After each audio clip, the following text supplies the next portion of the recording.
Welcome to another episode of the Saddle Up Show with Shy and Destin, presented by Horseshoe Huddle, Fan Nation, and Sports Illustrated. Man, this is our season right here. This is what we live for. We live for draft season. Destin, my good friend, always does a draft guide every year. Make sure you go out and get that. I'm sure he's working on it very diligently. He didn't ask for my help, which I appreciate. I'm busy doing the Audibles and Analytics podcast with John Ledger every week, discussing different prospects. We talked about the tight end class this week. We talked about edge rushers for the past 3 weeks. So if you haven't heard that, go out and listen to that. Before we get into this great guest that we have today, I'm gonna ask Destin really quickly, how are you doing? I'm doing good, man. I mean, the combine's come and gone. It's like that first step into the offseason is gone. Free agency's coming up. Colts fans' favorite thing, free agency, since we're so active when it comes to free agency. But that's right around the corner. So the offseason's full swing. I feel like we were all ready for the offseason like week 5 of the regular season. So it's good to finally be here. But I'm excited for the guests we have coming on. Yeah, man. I guess today is a guy that I've been a big fan of long before I was even, doing media work covering the Colts. It's a guy that covers the Colts for the Athletic, and the last time he was on our show, man, he made my eyes water. We was talking about his luck piece that, his podcast that he did, and how beautiful it was and how it made me feel. Our guest today is the one and only Zak Keefer. Zach, how are you doing, my friend? I promise I'm good. I'm good, Sean. I promise not to make you tear up tonight. I don't know if those were good tears or bad tears, but I'm here. So Okay, I'm gonna hold you to that It depends because on the last episode. time It depends on the episode which tears it was, really. when we that's get to true. talking That's about true. these in-house free agents, I may tear up a little bit. But I know both of you guys, fresh off the combine, I know you guys was there and you heard a lot of things, you got to see a lot of things. Zach, I'm gonna ask with you first. What was your biggest takeaway, coach related, from the combine this season? My biggest takeaway was what I was thinking in my head when I left Lucas Oil Stadium on Saturday night Hmm. after watching these guys throw. And obviously the caveat is they're throwing on air. It's mostly scripted. It's not real football. I mean, Anthony Richardson is a monster athlete. Like when you see him, like you guys remember those old Vortex footballs, those little orange things? Like the Squish. NFL football looks like that in his hands, but that's not my takeaway. Um, Stroud really impressed me. CJ Stroud really impressed me. I thought he answered a lot that I had going into the week because I didn't know that much about him. Sort of like I wanted to get the up close experience. I wanted to hear him talk and see how he handled the podium, and I wanted to see him on the field. And we're kind of putting all the pieces together right now. We don't know what the Colts are going to do. The Colts don't know what they're going to do. But I think if we align the pieces, Stroud does make a lot of sense. And I think he checked some boxes for me last week in terms of his demeanor, his maturity, his accountability. And other people are going to disagree, and that's fine. That's the fun part of the next 7 weeks. But on the field, he feels like a pretty impressive prospect as well. He's big. He didn't look diminutive compared to Richardson. I mean, everybody kind of does, but he didn't look like Bryce Young kind of did. And Young's tape is really impressive. But Stroud, I feel like to some degree it makes sense. That was my main takeaway from every person I talked to last week, and then what I saw with my own eyes. Yeah, I mean, CJ Stroud won the week for me as well. I mean, Anthony Richardson, like Zach just said, is a freak of nature. If going into combine week you didn't think Anthony Richardson was going to test crazy, you really just didn't watch him on tape at all.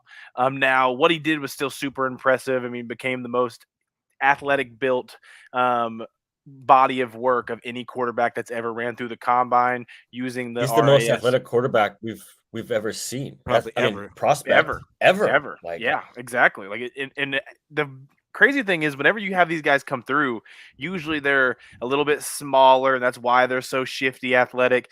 Like this man's built like a linebacker, 6'4", 248, pure muscle. I bet seeing him in comparison to the other guys, I mean, even Stroud and Levis, who aren't below average in size, yeah, they're like Bryce great Young. athletes. Yeah, but then you see Anthony Richardson at 6'4", 248 comparative to those guys, and it's kind of crazy to just look at him and be like, pick them in a line, like which one of those guys is the athletic freak? Oh, it's the biggest one. That's nuts. That's still a nuts part to me. But I mean, for CJ Stroud, the guy is so robotic in his mechanicals of the game.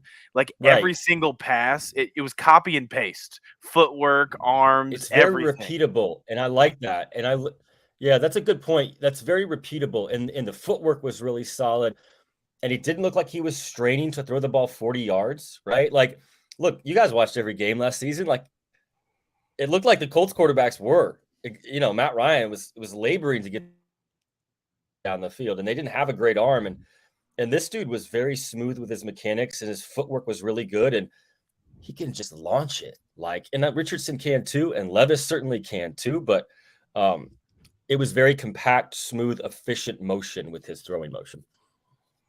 Yeah, and one of the things that CJ Stroud that I always questioned, before the Georgia game was his ability to feel pressure and create, because that was the biggest knock that they had on him. And after that Georgia game, man, it was hard to come away from that game not feeling like he is arguably the safest prospect of them all, and a guy that I think people are low on his ceiling. But I think it's really just about how good CJ wants to be. If CJ has the mentality to continue to improve, I think he does have a top 10 quarterback in the NFL type of ceiling if he puts it all together. Just because a guy wasn't asked to do something like create and run around in the pocket, he wasn't asked to do that at Ohio State. So Justin Fields wasn't either. And we saw what he did with his legs once he entered the league. I think CJ Stroud's going to be a sneaky good tester at his pro day, and he's going to surprise a lot of people just like he did in that Georgia game. And if he does do that, he can find himself at the top of this quarterback rankings, man. I think it's going to be really interesting to see the variety of different teams that have these quarterbacks ranked. I saw Destin talking about that the other day. One team may have Richardson, one team may have Levis. Who knows? The way these teams are thinking, and I don't think Colts have a clear-cut idea of what they're going to do just yet. I think once they get together and sort some things out and figure out what's worth betting on, that's the only reason I can see them actually trading up is if they get that conviction, like Ballard said, on one of these guys, which is going to be tough to do, man. It just depends on what you like and what you want. I think you're right. I think any three of those guys could be the number one quarterback for depending the team. But you made a good point, Shad. Like, we talking about these quarterbacks, and that's fine. But this might be more about the man making the pick than the quarterback they take. So what do we know about the guy making the pick from this end, right? From Indianapolis. Ballard has repeatedly said over the years that he loves the ability to scramble. And I know Jim Irsay wants that in his next quarterback. He really wants that. All of these guys that in some degree. Ballard has always said you still have to win from the pocket. You still have to win from the pocket. And the best quarterbacks in this league are still doing that. Now, the pocket passer might be a thing of the past. The Brady's, but like Rodgers can move even at his advanced age, and Mahomes and all those guys, Allen, Burrow, etc. But I still feel like Richardson is a bit of a stretch for this team at 4 because he's not as good of a quarterback as he is athlete, right? And Ballard is not ruling out the fact that he would have to sit, or whoever would have to sit for a year. That's on the table.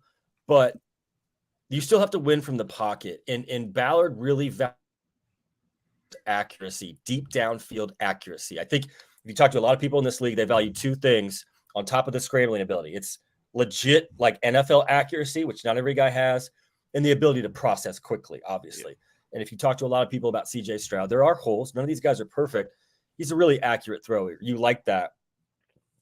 Oh, by the way, you have a quarterback coach in Shane Steichen, a head coach who's essentially your quarterback coach, your OC, and your head coach, who has worked with varying skill sets of different degrees and elevated each one of these guys in different ways. So I think it's fascinating, but I'm excited to see what they do. And I think what they do is a reflection of where they think they are. Yeah, I mean, so like Rashad said, I kind of put this out. I've talked to team representatives of 4 different teams, just weighing on like how their team and what is the vibe around where their building is. And all 4, I mean, there was 3 different quarterbacks that had number 1 rankings that were given back to me. CJ Stroud, Bryce Young, and Anthony Richardson all had number one spots when I talked to these 4 different teams. So like that's a crazy part of it. Now, I don't know if this has been out there, and Zach, you were down at the combine a little bit, so I don't know if you heard this rumor going around as well, but there are people that are saying that they had talked to CJ Stroud's team who didn't run the 40, but his team was telling teams that they believe he's going to run in like the high 4.5s, and he didn't run the 40 here. So we'll see if he goes to his pro day and he does run it and he is able to show that time, which I do understand. I guess he was in the same group as Anthony Richardson, so he maybe didn't want to test when you have to test right beside that guy, knowing If what he's I'm going to do. CJ Stroud, I'm like, turn on the Georgia tape. If you don't think I can run, turn on the Georgia game, man. I'll be at his pro day in March in Columbus. I'll let you guys know what he runs. I'll time it myself, and I'll let you guys know what he runs. I don't think athleticism is a problem for CJ Stroud after what I saw. I agree. In the I semifinal agree. against Georgia, the best team in college football.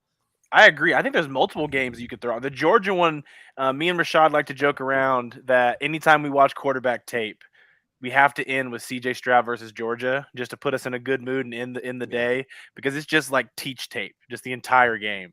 But the Wisconsin tape from this past year is another one where you see Stroud move through the pocket, you see him move around. Stroud is not immobile. I think people look at the word mobility and think that there's only 2 realms, that you're either super mobile at the quarterback position or you're immobile.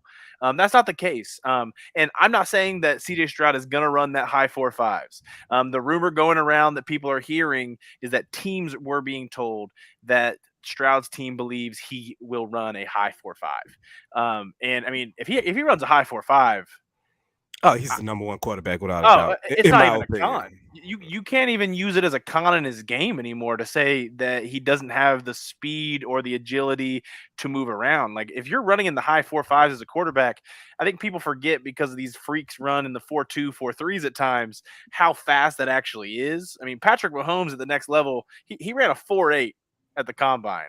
And he's a mobile quarterback, And Patrick Mahomes, if you try to tell me that man doesn't extend plays, you probably haven't watched Patrick Mahomes. I think CJ Stroud is just as mobile as a guy like Joe Burrow, and Joe Burrow is not the most athletic guy. He's not going to run a 4.4 or 40-yard dash, but the way he feels pressure in the pocket and can move enough to escape the pocket and threaten the defense is all the mobility you need. You don't need to be Anthony Richardson and run a 4.3 down the field. Sure, it will be exciting if you can take an 80-yard run for a touchdown, but that's not what you're going to live with from down to down. You have to be accurate. You have to throw with anticipation. You have to move around the pocket. Those are the things that you need from a down to down basis. Yes, CJ Stroud has clearly a big enough arm. We saw that at the combine to make all the throws. And I think his accuracy allows him to hit every part of the field, and that's what he's going to use to threaten the defense. The defense know they have to cover every blade of grass, because CJ Stroud can throw a pass with anticipation, a pinpoint accurate pass to any part of the field, and they have to play him honest. And different quarterbacks are going to win with different ways, but CJ Stroud's definitely going to win from the pocket before he destroys you with his athleticism. And that's what I want. And this is just my opinion, but I want a guy who can win from the pocket. Like, you got to make the throws. But I think it was a question popped up on the screen. It's not a question of whether CJ Stroud can do it, can run. It's just that he didn't show it very much. And I think that's a question that he got a lot in the interviews last week. And I liked what he said about this. He kind of owned it. He was like, look, I regret it. I didn't run as much as I should have. And the Michigan game's probably a good example, although the defense was getting in the second half. Yeah. But I think that's good for him to just come out and say, look, I didn't do it as much as I should have. And then they just opened the governor in that Georgia game, and he showed what he could do. I mean, there was nothing he didn't show in that semifinal, and that's good. And that's what's going to be so fascinating about this pick, because there's no Joe Burrow, there's no Justin, there's no sure thing at the top of this draft. And I think Richardson doing what he did, even though it was the underwear Olympics, helps the Colts spot a little bit, because I think more teams are going to be comfortable with 3 to 4 quarterbacks as opposed to just 2. Maybe that means the Colts don't have to move up. They probably still do. We'll find out. But someone's going to take a bet on Anthony Richardson. Probably a team like the Lions or the Seahawks, who can let him sit for a year or two, that are right behind the Colts. But I mean, it's going to be fascinating to see what happens. But Yeah, I think that's a fair knock on Stroud, and he's going to have to show it at the next level. Yeah, man, and that's really what you know we was focusing on at the combine, and I kind of want to switch gears here, because this is a big week for a lot of Colts fans with free agency starting next week. Now, I urge the people to be a little cautious going into free agency. Remember, Ballard's not a first wave type of guy. He typically likes the market to settle a bit before he makes his move and strategically operates within free agency. I know you guys are gonna kill me. Trust me, I'm fine with it by now. But before we get to outside free agents that we can talk about a little bit later, we're going to talk about our in-house free agents, and I'm going to ask you guys, both of you guys, I'm going to say a name.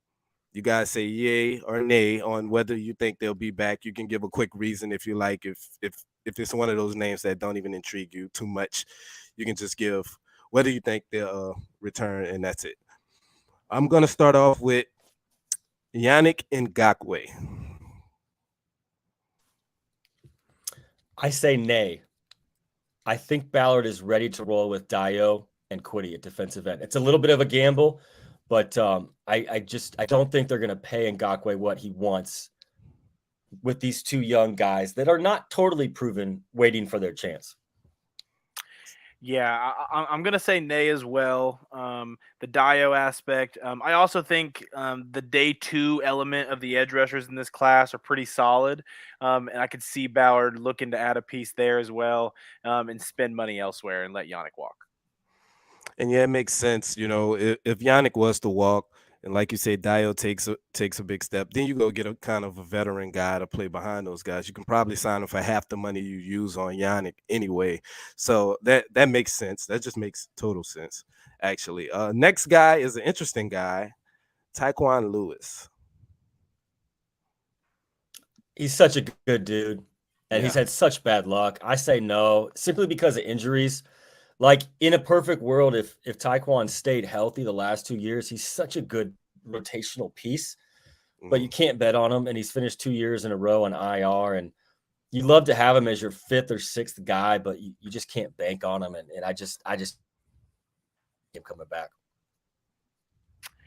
I would agree with Zach. I'm gonna say yay just because I don't think he's gonna have a market. And guys who don't have a market on the in-house level, those are usually one of Ballard's favorites to sign early. If You're we're gonna right. see him move Marlon early, Mack a couple years ago. those Yep. are the ones that we kind of see at times. So I don't think Taekwon's going to have much of a market. Maybe old Chicago takes another Indianapolis Colt, and we have like that connection a little bit in Chicago. But I just don't see Taekwon because of those injuries having much of a market, and because of that, like I could just see him back for cheap. Okay, this next guy is a guy that I'm just going to give a little disclaimer. I'm probably a little higher on him than anybody else. I can argue that this guy is probably a top 5 Ballard signing, probably ever, in his tenure as a Colt. And what he did to stabilize this secondary was just huge for me. It's a little bit on the older side. What do you guys think about Rodney McLeod? Top 5 Ballard signing ever. Wow. I probably wouldn't put him that high. He was tremendous this year. He was everything they needed. And they got him so late in the game. I don't think he's back, probably because they want to have the other guys step up. And if there's one position Ballard drafts really well, like what in mind, linebackers and safeties. He usually, and I'm not saying exceptionally well, but I would say they let him walk. Yeah, I'm gonna say he walks. I don't know if the Colts let him walk. I just think Roddy McLeod's a guy at this stage of his career, if he's not gonna retire, that he probably wants to play somewhere that they have the idea of winning now. And I mean, the Colts are going to say all the right things, obviously, when it comes to not rebuilding and all these other things. You're going to hear retooling, our favorite word ever. Um, but just in general, the Colts are not a rookie quarterback away from competing. This is not, and we're not drafting an Andrew Luck that's going to take a bad roster to 11-5 in year one. I think Rodney McLeod deserves to go win somewhere, but I agree. He was a great guy overall last year. Great free agency signing late in the game. Top 5 Ballard signing of all time is a little bit high, Rashad. So we may have to have you name some 5 here. Oh, But I should have said defensive signing. I'm sorry. You're right. I should have specified that. I can get that on. I'd still have to make a list. But that's a topic for another day. I'm telling you, this team. If you look at just this team really quickly, the defense was asked to do the impossible. Like literally this year, they Oh, played with and they'll one of tell the you that worst. too. Those Oh, guys, really? like after They're these vocal games, about were it. like, I don't know what else we can do. And they were polite about it and they were good teammates, but like they felt it. Like they felt like the burden of having to basically shut teams out or hold teams under 10. And the dam kind of broke at the end of the season. But Yeah, in talking to some of these guys and some pretty candid moments after some of those crazy losses, they definitely felt it. And I hope that's not the case this year because it's just unfair. And if Shaq's back, like that changes things too, and they can take the ball away more. But I just hope that much pressure isn't on that unit again this season. yeah. I think this defense, with Gus Bradley, it was better from drive to drive as far as getting traditional 3-and-outs and stops than they were with Matt Eberflus. But Matt Eberflus, that defense forced a lot more turnovers than this And defense didn't did. give up a ton of points. Right. Yep. So, all right, I got 3 more names, and then we're gonna wrap this up. Paris Campbell. Man, I'm torn on this one. He's one of my favorite all-time Colts in terms of dealing with. He's such a good human being. It's easy to root for him. He's been through a lot. You guys know all that. I think he goes elsewhere. I think someone's going to pay him probably more than the Colts are willing to. Maybe the upside. The Colts were kind of waiting, but I think he can play. I've said that for years. It wasn't a real offense this year. Like it wasn't a fair shake for him. Of course, the 1 year he's healthy, they don't have a quarterback. Right. I would love to see him back, but I'm not being objective here. They need to add something at receiver, and I wouldn't be stunned if they drafted somebody and also signed somebody because I don't know where Strawn's at, and I don't know what they do with Ashton Doolin, who's another free agent. But subjectively, I want him to bring Paris back because I love talking to him. He's a good dude and he can play. Yeah, it's so tough. I mean, that slot position, like the Colts just don't have anything. I'm gonna say nay for the same reason Zach did. I think someone's gonna pay him, probably someone pretty familiar with Paris, if I had to guess. In a little bit warmer weather for Paris out in Carolina would be my guess of where he kind of ends up. Um, would love to have him back. There's just not a lot of slot guys here. And the other thing is, I mean, we have no idea what this camp battle is going to look like at receiver because a lot of those young guys, Michael Strawn, Ashton Doolin, like all these people, like the people who were banging the table to keep these guys are not here. I mean, Frank Reich is no longer here. I mean, Ashton Doolin had his fans in the room for the receiver room as well, I guess. But like Bubba Ventrone is not here to bang the table to keep Ashton Doolin as like that gunner.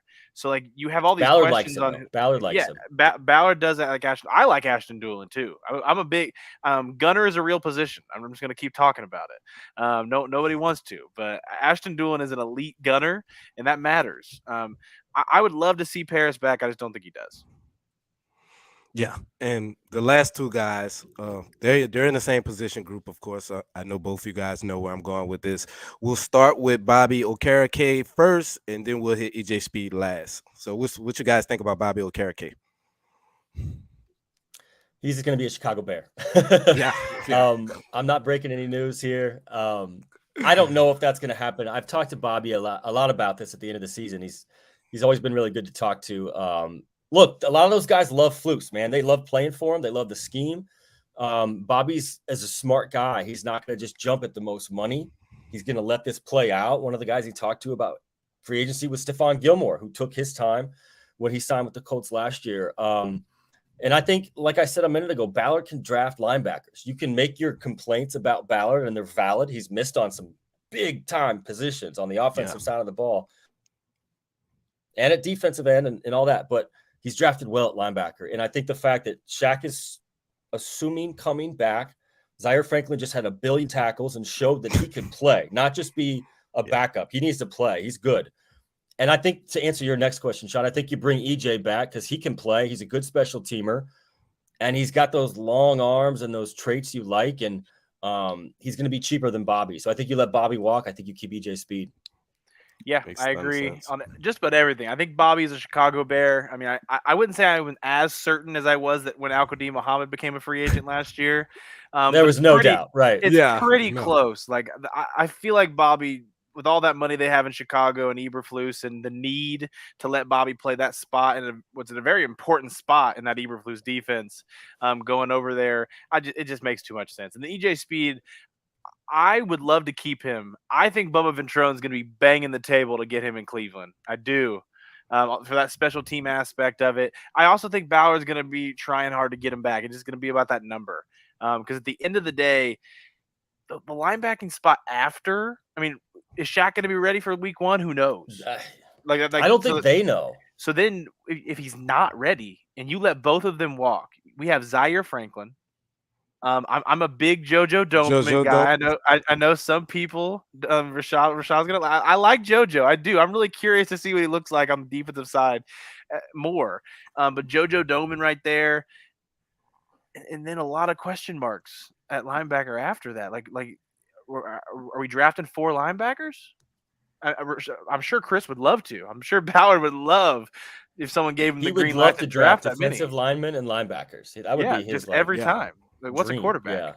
Yeah. And I But think free agency will tell us where Ballard thinks this roster is, where Irsay thinks this roster is. We know what they're going to do in the draft. And I haven't even thought about the other positions, but they're not going to draft a tight end, but they're going to probably draft a receiver and probably draft linemen on both sides. But like, how much money do they spend, and where do they think they are? Because they're going to bring in this young passer, they want to grow their own guy. But if they spend a lot of money, does that think? If they don't spend a lot of money, is that thinking long-term rebuild? I think it'll be an interesting representation of where they think this team is at, because they've made moves the last couple of years under the premise, if we just help this quarterback, we can get there. We can win the AFC South and we can make a playoff run.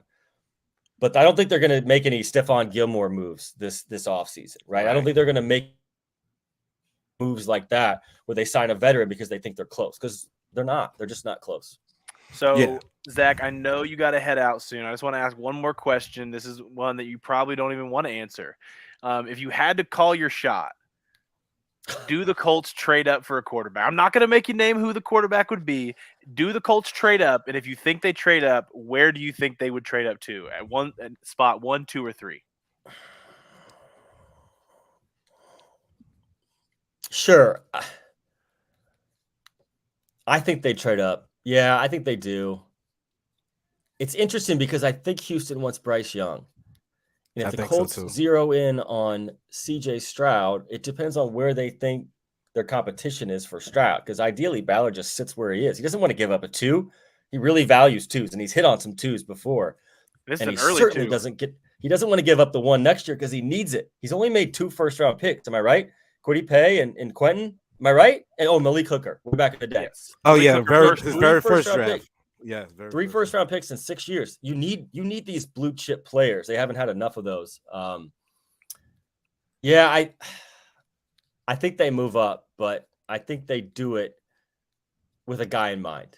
I think they go up with a guy in mind, and we'll see what happens. But yeah, you put me on the spot. I don't know. I change my mind every 5 minutes, every day. Hey, like we all do. We all do. So. Now, if you're right or wrong, we'll obviously clip this and post it to either praise you or get someone just attack you on Twitter. So, of course. Bring it on. It happens every day. Yeah, man. We just want to thank you for coming up, man, spending some time with us. And for those of you that can't get enough of Zak Keefer, he released an article today, just some post-combine thoughts and some more about Shane Steichen's staff and these quarterbacks that we all seem to can't get enough of. That's on the Athletic. You guys make sure you go subscribe to the Athletic and check it out. And hopefully, you learn something from it, because Zach is very informative in his article. He's actually, I was looking at what one of the execs said, and it's one of the funniest quotes. And he said he's so effing smart, talking about one of the guys. But make sure you guys go check that out. That really, yeah, they like Steichen. Steichen is no BS, man. Like, he just gets to the point. He doesn't have long answers. He doesn't waste words. It's been a little bit of a breath of fresh air, and I like Frank Reich a lot, but they just kind of do things a little bit different. So we'll see what it looks like. But Steichen's sort of the wild card in this. What he wants, remember, what has Ballard done in the past? The last 3 quarterbacks that he has signed, traded for, have mostly been what his head coach wanted. Philip Rivers, Mm-hmm. Carson Wentz, Matt Ryan. I think he will lean heavily on what Steichen wants, and that's why he's here. So that's going to be the fun part of it. Yeah, man. I joked with Bremer and told him Steichen wants Bryce, Ballard wants Richardson. They settle on Stroud, and you go play football. Well, who does Irsay want? He probably wants Young. Probably so. You know, that kid Yeah. from Well, Alabama, you sure can't it's not play. Young. It's just that kid from Alabama. But There you go. is the thing that everyone needs to actually take into account here is we're not drafting C.J. Stroud. We're drafting Coleridge Bernard Stroud the fourth. You know what? On that note, Zach, thanks, man. Thank you for coming up and sharing some info with us, giving us a kind of a peek behind the curtain of what happened at the combine and your thoughts on this in-house free agency class. That was fun. Thanks for having me, guys. Appreciate you, Zach. That was Zach, man. I didn't want to put Zach through the agony of having to talk about Lamar Jackson because I know that's what you all are here for. And Destin, who's writing a fantastic piece about Lamar Jackson that should be out pretty soon, I'm going to let him give you his thoughts on what you think about this whole Lamar Jackson situation and how it relates to the Colts. I mean, first and foremost, something smells fishy, right? I mean, this is crazy. We are a year removed from the Deshaun Watson sweepstakes being lucrative. Multiple teams interested. Watson being able to tell teams, no, I don't want to go to you. I don't want to go to you. No, not you either. I'm going to go here and then actually go here. Like Watson, like that was literally, I mean, that's the best way to describe how his offseason was, I think. I It mean, really was. but Watson got to control all these things. And then you're going to tell me now Lamar becomes available for everyone wants to talk about the two first. If you look at all of the trades that have recently been done for quarterbacks, two firsts is nothing. Russell Wilson traded for more than two firsts. Deshaun Watson traded for more than two firsts. Like, and that's the thing, it's two firsts. No negotiating. The non-exclusive tag means if you sign him to an offer sheet and the Ravens don't match, two firsts go to the Ravens. That's it. That's the easiest trade negotiation that's ever happened. But instead of even meeting with him and going out, all these teams are just going out before they even talk to the guy. Yeah. A guy who recently won MVP. Like, you can talk to me about the injury concerns. You can talk to me about whatever you want. There's just no way you're going to tell me Lamar Jackson is not worth 2 first-round picks to teams that believe they can go win now, and especially if you're in the NFC. Lamar Jackson is the best quarterback in the NFC the day he steps in the building. Like, it doesn't matter. Like, that's the landscape of the NFC right now. If you're a team in the NFC, you can compete with Lamar Jackson immediately because of that straight up fact. Yeah, man. It's one thing, and some people saw my tweet, and then most people had no idea. They just took it completely the wrong way. You know, I don't have any issue with any team that's out on Lamar. Like, if you're out on Lamar, then that's your thing. But to not do your due diligence or to say it so fast publicly that you're out on him just makes the whole thing just look crazy. Like, you don't have to vocally say if you're out on a guy, like, but to make it a public announcement and make sure this It's got up who's making to the announcement too. thank you, thank you. These aren't people that cover the team independently Right. and are getting the inside scoop. These are all team-based sources. The guys that if whenever something big happens and the team wants to let a guy break it, it's that guy doing it. Those are the people breaking this for each team right now. Yeah. And shout out to my man George Nunn. He said Stroud is garbage in the pocket, literally and analytically the worst QB in college when pressured. Why is nobody talking about that? George must have just pulled up because I literally addressed that exact point earlier today when we was talking about Stroud when I referenced the Georgia game and why it was so important for his evaluation. But it's okay, George, because when this drops, you'll be able to go back and listen to the reasoning, and we discussed it. But Lamar, the one playoff win guy.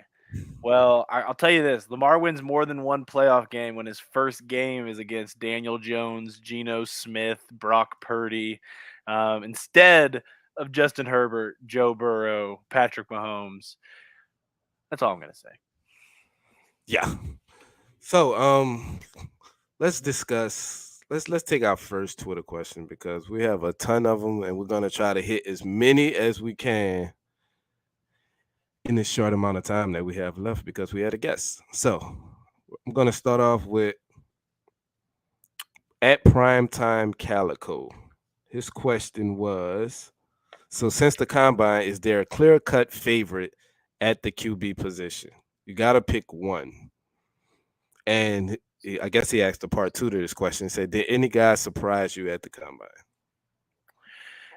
I mean, so CJ Stroud's my number one quarterback. I've believed for a long time that the mobility was a non-issue. I just think it was a situation where he didn't do it because he wasn't asked to, and I think there's an element that gets played into it that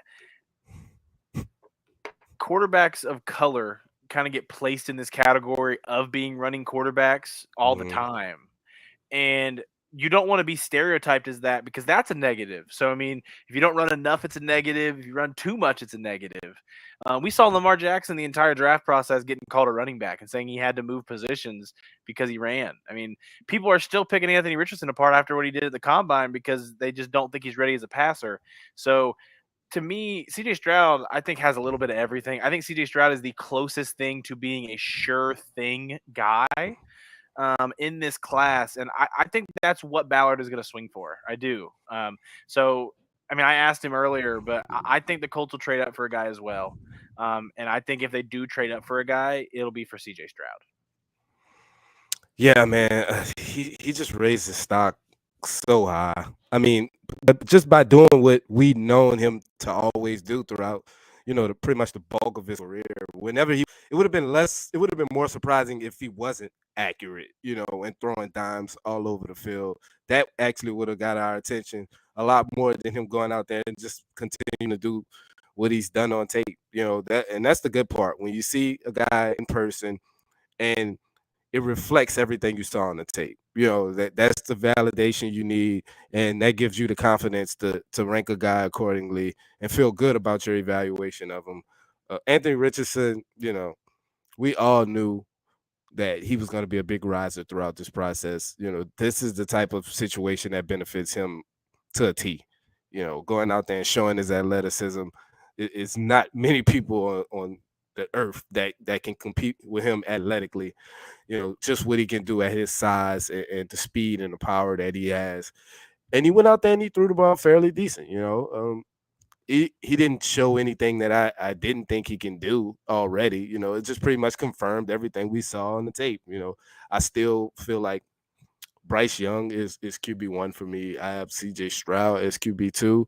I have Anthony Richardson as QB3 and Will Levis as QB4. I feel like I've been fairly pretty much consistent in that process. And CJ Stroud and Bryce Young is pretty close to me. They always were, and right now it's splitting hairs, to be honest.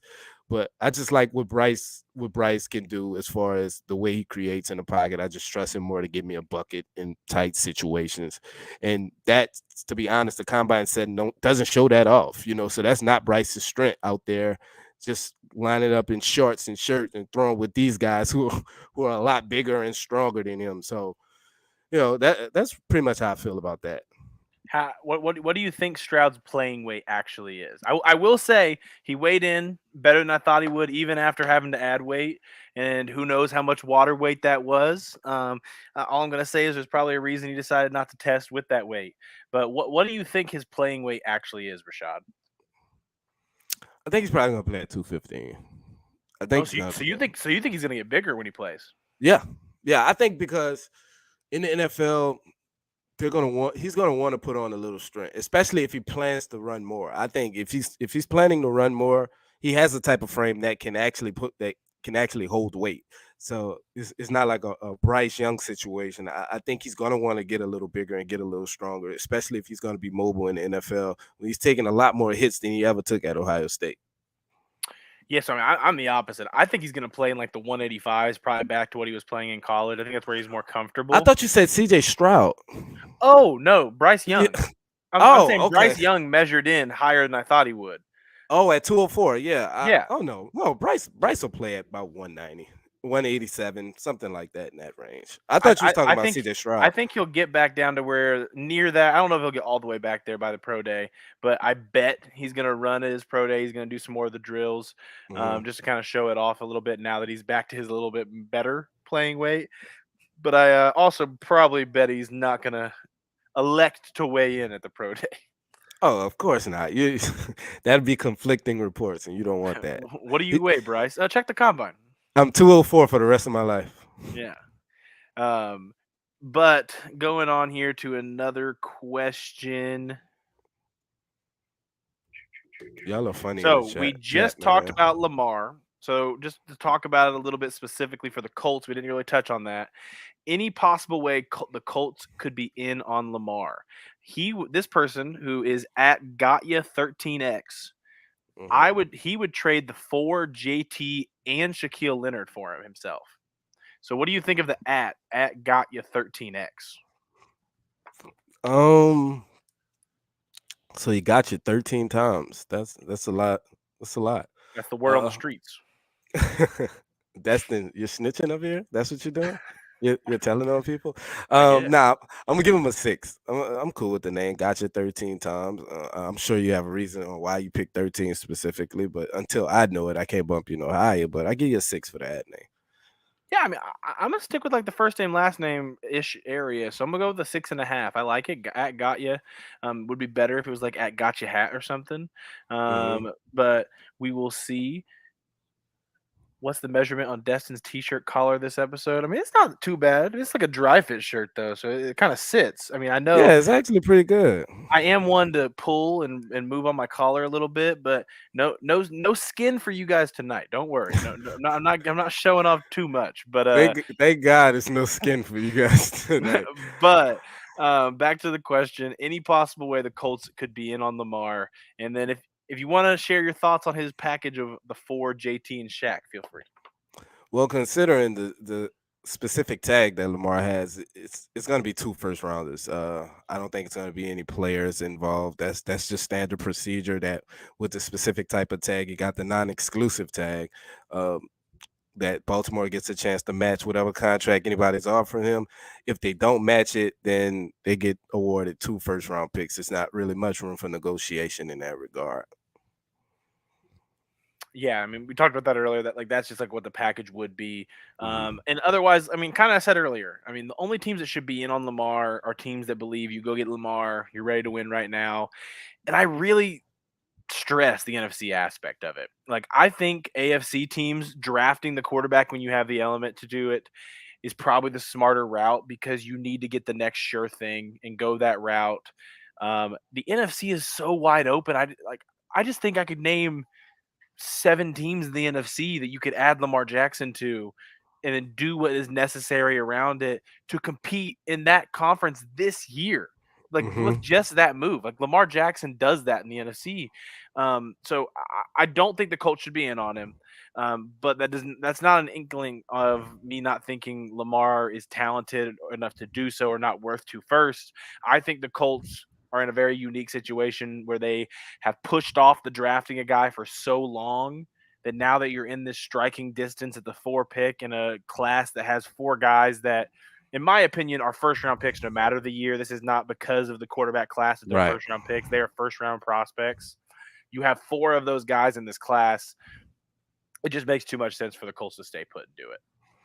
Yeah, I think if this was one of those situations where the Colts just couldn't bottom out and was picking mid to late in the first round, then I think it'll be a serious option that they would consider, especially if this roster was a little bit closer. I don't think Lamar makes this team a Super Bowl contender right now. I still think there's work to be done on this roster. And if you're in such a unique position to have the 4th pick to be picking inside the top 5, you got to go get that guy. The rookie contract is just too valuable, and you have a guy that's actually similar from a profile aspect to Lamar, just a bigger version of him in Anthony Richardson. So if that's the kind of quarterback that you really like, you're in prime position to take a guy like that. So I think that's the reason you do that if you're gonna do it, because signing Lamar to a $50 million a year contract, well, I have no problem with that because I think he's just that unique of a talent. Like you said, Destin talked about it. He's about a top 6 overall quarterback, 7 overall quarterback, but he's probably a top 2, top 3 weapon on the offensive side of the ball in the NFL. So I would never just say no to that and just completely jump out the window and say we're not interested without doing my due diligence on the situation. All right. So this comment here from Stats Matt, it's not about being that good, it's about the roster and the money. I honestly don't think it's about any of those things. I mean, the money is an aspect of it. I think it's the principle. I mean, we haven't used the word collusion. We've been really, really good on this podcast and not called anybody out. I didn't want to We, use that word. That's what we've I do. touched on it. We've touched on it. But I mean, to me, it's not about those things. It's the principle that the NFL as a whole is very against this fully guaranteed contract movement. And once Mhm. they start trickling in, it's going to be the expectation. Now, every other professional sports league, every contract is fully guaranteed, but the NFL is not that. The NFL has these risks with players, and they don't do that. But you can also make the argument that the amount of risk these guys are taking warrants the fully guaranteed contracts. But I mean, that's fully what's going on, and that's what we've Yeah. kind of touched on. Is owners are very against that movement happening, and Watson getting it last year. I mean, we saw it after Kirk Cousins got it with the Vikings his first year. How long it took until another guy got that was Deshaun Watson this past year, and this year they're not even playing around. I mean, Lamar was announced to be with the non-exclusive tag, and within 30 minutes, we had 9 teams out of the race before it even started. So, I mean, that's my argument on it. Is I don't think it's actually about any of those things. I think it's a larger principle thing here. I Mm-hmm. think this is them taking a stand against something they do not want the league to become. I don't know how it's going to end up. I don't know anything about that. But all I do know is I think there is some interesting things going on. Yeah. This question is from our man Jason Sanders.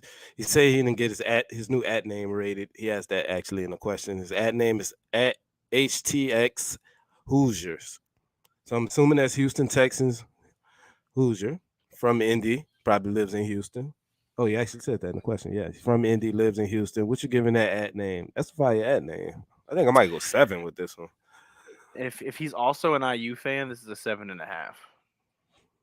Look, don't bring your bias to the show, man. It's my Leave your rating. bias at It's home. my ratings. This is I'll not do a what I got to Hoosier do. show. See what I'm saying, It can man? be a People's Hoosier just show. biased. We can. It's March.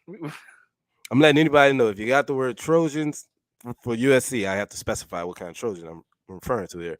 If you have the USC Trojans in your ad name, I'm giving you a 9 from here on out. So just hit me up. Just reach out if you want your ad Wow. name rated. I give a 7.5.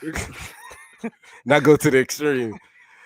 Okay, let me read Jason's question. He said, "Does Ballard have enough job security to draft a quarterback that may not start in his first season?" I mean, I think it'll depend on how everything falls. I mean, I think he would prefer, like most of us, to have a guy that starts year one. I'm also going to push back on the notion that, I mean, the guy everyone's talking about that can't start year one, day one is Anthony Richardson. And I'm going to be honest, like, I don't think would be the end of the world if he started day one. I don't. I mean, he would he have learning curves in the throwing element side of it? Yeah. But do we need to win next year? Like, what's the problem with him learning on the fly a little bit next year? I mean, the to me, you let the guy learn while playing. I think he would get a lot of experience that way. And I think his floor is higher than people think because, I mean, when you watch his tape, he's not a sporadic runner. He's not a guy who senses pressure and leaves the pocket. I mean, he tries to stay in there and make a play, man. Like he tries. I think he would be better day one than people expect him to be. But Mhm. to answer the question in specifics, I think Ballard would prefer to trade up and get a guy he's more comfortable with playing right away, a guy like Stroud.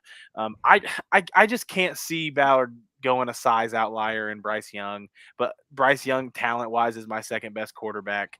But I do think Ballard would take Anthony Richardson over Will Levis. I do. I think Anthony Richardson and Will Levis have a lot of similarities as prospects, but I think Anthony Richardson has a higher ceiling, whereas Will Levis probably has a higher floor.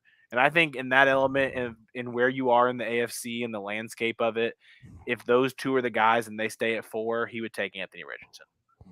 Yeah, I actually think I'm probably in the minority here, but I think Ballard would take Richardson over Bryce Young as well. That's why when I tiered it earlier this week, I put tier one C.J. Stroud and Anthony Richardson, and my tier two is Bryce, and my tier three was Will Levis because I just feel like he I think they're comfortable taking Levis. If all the other guys are gone, I think they wouldn't have a problem. I'm confident in Steichen's ability to build an offense around Levis, and that's really why I'm so high on all of these guys, pretty much because I'm really high on Steichen and his ability to adjust what he wants to do and play to the strength of his players.